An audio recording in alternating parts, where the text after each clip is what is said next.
Kalki's kitchen తెలుగుకి subscribe చేయండి. New recipes notification కోసం బెల్ బటన్ని నొక్కండి.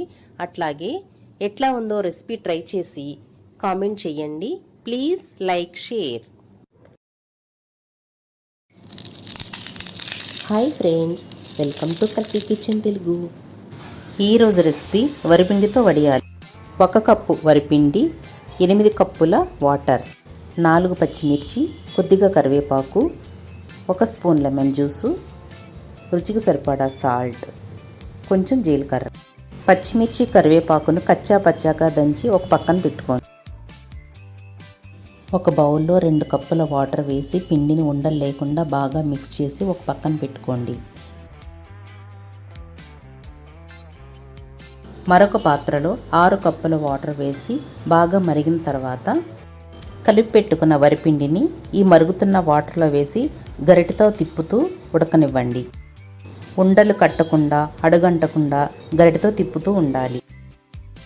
చిక్కబడిన తర్వాత దంచి పెట్టుకున్న కరివేపాకు, పచ్చిమిర్చి, జీలకర్ర వేసి బాగా కలపండి. తర్వాత 1 టేబుల్ స్పూన్ ఆయిల్ వేయండి. బాగా ఉడకనివ్వాలి, లేదంటే వడియాలు పగుళ్ళులాగా వస్తాయి, నైస్గా రావు.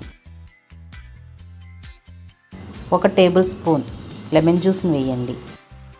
పిండి ఉడికి స్టవ్ ఆఫ్ చేయడానికి ముందు మాత్రమే జీలకర్ర, పచ్చిమిర్చి పేస్ట్లను వేయాలి, లేదంటే వడియాలు కలర్ మారిపోతాయి, బ్రౌన్ కలర్లో ఉంటాయి.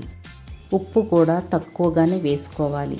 అవసరమైతే చివర్లో రుచి చూసుకుని కొంచెం యాడ్ చేసుకోవచ్చు.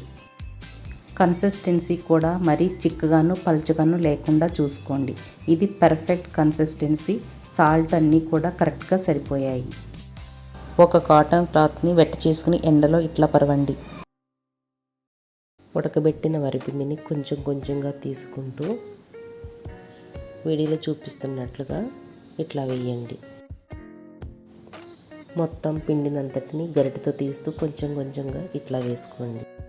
వడియాలు వేస్తున్న కాటన్ క్లాత్ ప్లెయిన్ కలర్, లేదంటే కలర్ అంటుకోని క్లాత్ వేస్తే బెటర్గా ఉంటుంది.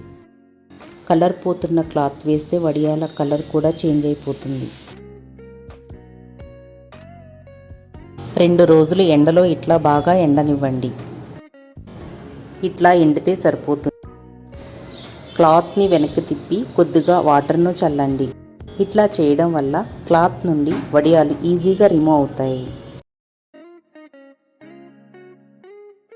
చూడండి వడియాలు ఎంత సులభంగా వచ్చేస్తున్నాయో.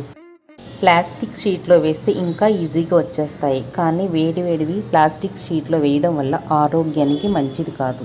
దానివల్ల క్లాత్లోనే వేయండి.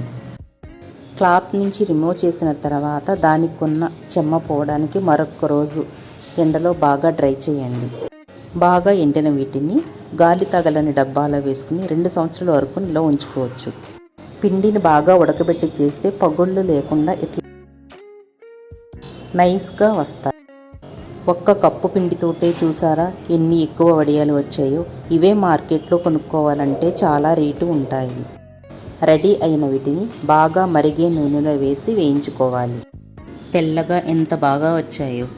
నూనె కూడా ఎక్కువ పీల్చుకోలేదు. ఇవి సాంబారు, రసం, పెరుగన్నంలోకి మరియు వెరైటీ రైస్ ఐటమ్స్లోకి సైడ్ డిష్గా తినడానికి చాలా బాగుంటాయి. స్నాక్స్లా వేయించుకుని వట్టిగా తిన్నా కూడా చాలా రుచిగా ఉంటాయి. ఎండలు కాస్తున్నప్పుడు మీరు కూడా తప్పకుండా ట్రై చేయండి. అట్లానే రెసిపీ ఎట్లా వచ్చిందో కల్కీ కిచెన్ తెలుగులో కామెంట్ చేయండి. అట్లాగే మీకు తెలుసున్న వాళ్ళకి షేర్ చేయండి. Please like, share and subscribe. Thanks for watching.